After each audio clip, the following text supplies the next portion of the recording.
এমন এক বাদশাহ যার কাছে ছিল অঢেল সম্পদ, বিশাল সেনাবাহিনী, রাজপ্রাসাদ এবং সবথেকে বেশি তার কাছে সেই জিনিসটি ছিল যা মানুষকে ধ্বংস করে দেয়, অহংকার। সে বলতো, কে আমাকে নিচে নামাতে পারে? আমি এই পৃথিবীর খোদা। কিন্তু এক রাতে এমন একটি জিনিস বেবিলন শহরকে কাঁপিয়ে দিল যার কল্পনাও কারো মনে ছিল না।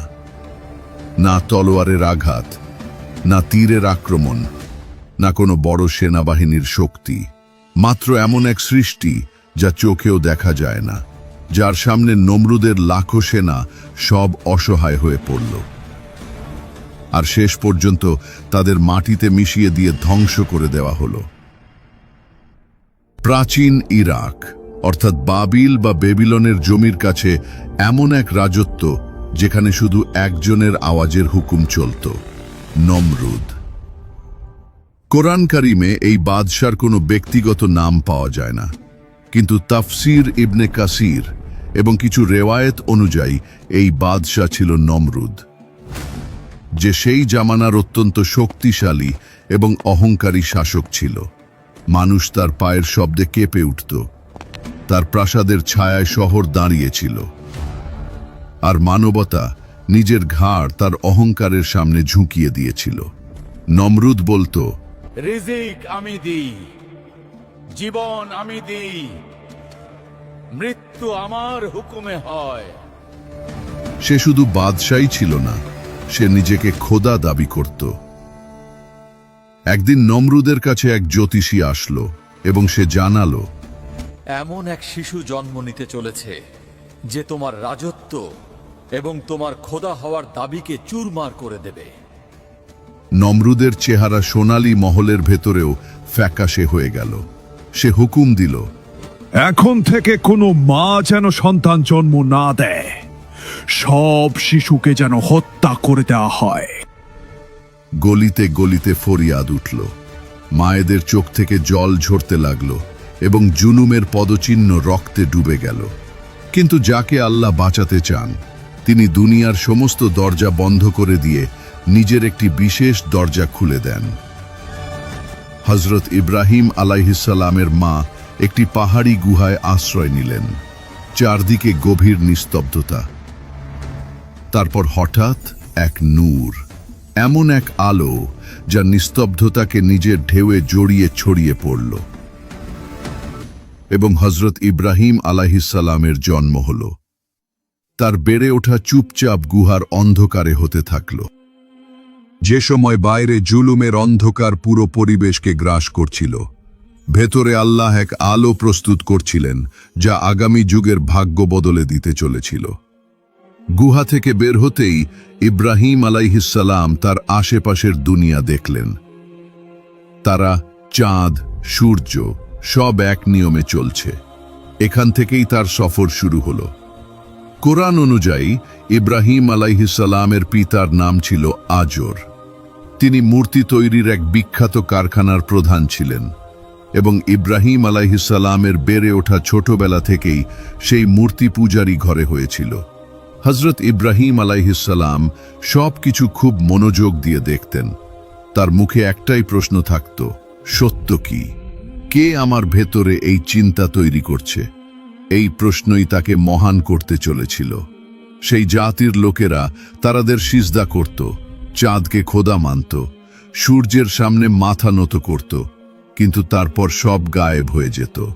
হযরত ইব্রাহিম আলাইহিসসালামের মন ডাক দিয়ে বলতো, এসবই ধ্বংসশীল, খোদা ধ্বংসশীল হতে পারেন না।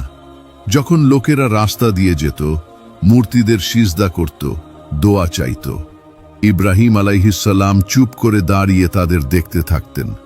একদিন তিনি তার জাতিকে জিজ্ঞেস করলেন, এই পাথরগুলো কি তোমাদের কথা শুনতে পায়? জাতি হেসে উঠল। একজন বললেন, হে ইব্রাহিম, এরা তো আমাদের বাপ দাদার মানা মাবুদ। তিনি আবার বললেন, এরা না তোমাদের ক্ষতি আটকাতে পারে, না তোমাদের কোনো লাভ দিতে পারে, আর তবুও তোমরা এদের ইবাদত করো। হে ইব্রাহিম, তোমার মুখ খুব চলে, কিন্তু এটা আমাদের পূর্বপুরুষদের প্রথা। কিন্তু ইব্রাহিম আলাইহিসসালাম ছাড়ার পাত্র ছিলেন না। তার উদ্দেশ্য ছিল তাওহীদ, একত্ববাদ। গভীর রাত পর্যন্ত দিনভর ইব্রাহিম আলাইহিসসালাম প্রতিটি দরজায় গিয়ে মানুষকে বোঝাতে থাকলেন। কিন্তু মূর্তি পূজারী জাতির মন ছিল পাথর, তাদের মূর্তির মতোই। একদিন ইব্রাহিম আলাইহিসসালাম দেখলেন জাতি এক বড় উৎসবে এবং মেলা উদযাপন করতে গিয়েছে। পুরো শহর খালি। ইব্রাহিম আলাইহিসসালাম তাদের উপাসনালয়ে প্রবেশ করলেন। তিনি চারদিকে দেখলেন গম্বুজগুলোতে প্রতিধ্বনিত হচ্ছে নিস্তব্ধতা এবং সেই পাথরগুলোর জমে থাকা বোঝা, যা শতাব্দীর পর শতাব্দী ধরে মানুষের কাঁধে ছিল। তিনি একটি গভীর শ্বাস নিলেন। আজ এদের জবাব দিতে হবে। তারপর এক এক করে নিজের কুড়াল দিয়ে মূর্তিগুলোকে ফেলতে শুরু করলেন। কেউ মাটিতে পড়ল, কেউ ভেঙে ছড়িয়ে গেল, কারো চেহারা চূর্ণ বিচূর্ণ হয়ে গেল। আর শেষে সবচেয়ে বড় মূর্তির কাঁধে ইব্রাহিম আলাইহিসসালাম সেই কুড়ালটি ঝুলিয়ে দিলেন। যখন লোকেরা ফিরে এলো এবং নিজেদের উপাসনালয়ের অবস্থা দেখল, তখন চিৎকার করে উঠল, এসব কার কাজ? কেউ একজন বলল, ইব্রাহিম নামের এক যুবক সব সময় আমাদের মূর্তিদের নিন্দা করে। ইব্রাহিম আলাইহিসসালামকে দরবারে ডাকা হলো। তাকে জিজ্ঞেস করা হলো। ইব্রাহিম, তুমি কি এদের ভেঙেছো? তিনি উত্তর দিলেন, যখন ওখানে এই সবচেয়ে বড় মূর্তিটি অক্ষত দাঁড়িয়ে আছে, তখন ওকেই জিজ্ঞেস করো। হয়তো ওই বলবে কে বাকি মূর্তিগুলোকে ভেঙেছে। জাতি রাগে ফেটে পড়ল। ইব্রাহিম, তুমি জানো যে এরা কথা বলতে পারে না। ইব্রাহিম আলাইহিসসালামের উত্তর সেই শহরের দেয়ালগুলোকে কাঁপিয়ে দিল। তোমরা জানো যে এরা কথা বলতে পারে না, চলতে পারে না, উপকার করতে পারে না, ক্ষতি করতে পারে না, তবে তোমরা এদের রব কেন বানাও? এই আওয়াজ বাতাসে ঘুরতে লাগল। মানুষের মুখে মুখে ধাক্কা খেয়ে নমরুদের প্রাসাদ পর্যন্ত পৌঁছে গেল। ইব্রাহিম আলাইহিসসালামকে নমরুদের দরবারে আনা হলো। আজ এখানে কোনো সাধারণ সাক্ষাৎ ছিল না। একদিকে তাজ, তখত, লস্কর, যুদ্ধ, অন্যদিকে এক নিঃসঙ্গ নবী, কিন্তু অন্তর, ভক্তি এবং বিশ্বাসের সাথে। নমরুদ রাগান্বিত হয়ে জিজ্ঞেস করল, তুই আমার খোদা হওয়াকে অস্বীকার করিস? ইব্রাহিম আলাইহিসসালাম নরম স্বরে বললেন, আমার রব তিনি যিনি জীবন দেন এবং মৃত্যু দেন। নমরুদ হেসে উঠল। এই কাজ তো আমিও করি। তারপর সে দুইজন বন্দীকে ডাকল এবং এক বন্দীকে মাফ করে দিল, অন্যজনকে মারার হুকুম দিয়ে দিল আর বলল, দেখো, আমিও জীবন এবং মৃত্যু দিই। কিন্তু তখন ইব্রাহিম আলাইহিসসালামের একটি বাক্য অহংকারের দেয়ালগুলো ভেঙে দিল। আমার রব সূর্যকে পূর্ব দিক থেকে উদিত করেন।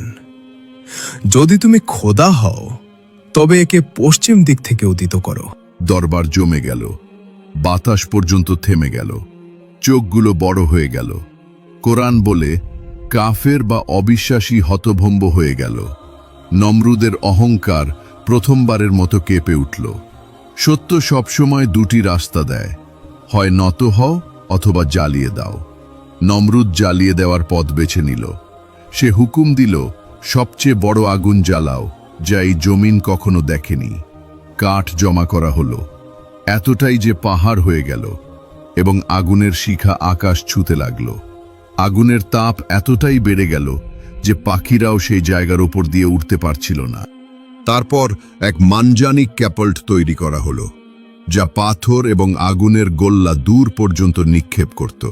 হযরত ইব্রাহিম আলাইহিসসালামের হাত বাঁধা হলো। জালিম জাতি হাসছিল। নমরুদ নিজের অহংকারে এসব দেখছিল। আর তারপর ইব্রাহিম আলাইহিসসালামকে আগুনে ফেলে দেয়া হলো। পৃথিবী শ্বাস আটকে ফেলল। আকাশ নিস্তব্ধতায় ডুবে গেল। আর তখন আরশে ইলাহি থেকে হুকুম নাজিল হলো, হে আগুন, ইব্রাহিমের ওপর ঠান্ডা হয়ে যাও এবং শান্তিদায়ক হয়ে যাও। আগুনের স্বভাব বদলে গেল। পোড়ানোর জন্য সৃষ্টি হয়েছিল, কিন্তু রব তাকে শান্তির বিছানা বানিয়ে দিলেন। আগুনের মাঝখানে সবুজ ঘাস গজিয়ে উঠল। ইব্রাহিম আলাইহিসসালাম হাসি মুখে দাঁড়িয়ে রইলেন।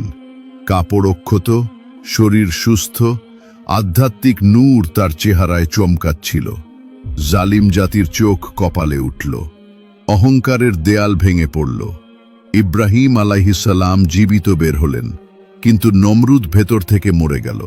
শেষে নমরুদ এবং তার সেনাবাহিনীর পরিণতি কি হল, এই ঘটনা কোরআনে আসে না, কিন্তু ইবনে কাসির তার তাফসিরে একটি রেওয়ায়েত হিসেবে জানিয়েছেন যে একদিন আল্লাহ একটি ছোট মশাকে নমরুদের সেনাবাহিনীর ওপর চাপিয়ে দিলেন।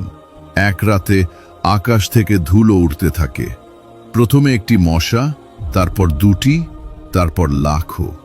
মশালগুলো নিভে যায়, সেনাবাহিনী পালাতে থাকে, ঘোড়াগুলো নিয়ন্ত্রণহীন হয়ে পড়ে। সৈন্যরা চিৎকার করে তাদের বাদশাকে ডাকতে থাকে। এমন এক সৃষ্টি যা মানুষের নজরে কিছুই না, এক বিশাল বাহিনীকে ধুলোয় মিশিয়ে দেয়। নমরুদ পালায়, নিজের মুখ লুকায়, কিন্তু একটি মশা তার নাকের ভেতর ঢুকে যায়। মাথায় ব্যথা ছড়িয়ে পড়ে। অহংকারের পাহাড় এক ফোঁটার কষ্টে পড়ে গেল। সে মাথায় আঘাত করতে থাকত, দেয়ালে মাথা ঠুকত। যে মুখ দিয়ে বলতো আমি খোদা, আজ সেই মুখ চিৎকারে ডুবে গেল। একটা সময় আসল, যখন মশা তার মস্তিষ্ক খেয়ে ফেলল, তার শ্বাস থেমে গেল। তার পরিণতি শিক্ষণীয় হল। এই ঘটনা শুধু অতীতের নয়, এটা রোজ হচ্ছে। আজও মানুষ নিজের সম্পদ, ক্ষমতা, প্রতিপত্তি নিয়ে গর্ব করে, আর মনে মনে একটি আওয়াজ বলে আমি আইন। কিন্তু যে রব নমরুদকে মশা দিয়ে নামাতে পেরেছিলেন, তিনি আমাদের অহংকারকে কোন জিনিস দিয়ে ভেঙে দেবেন কেউ জানে না।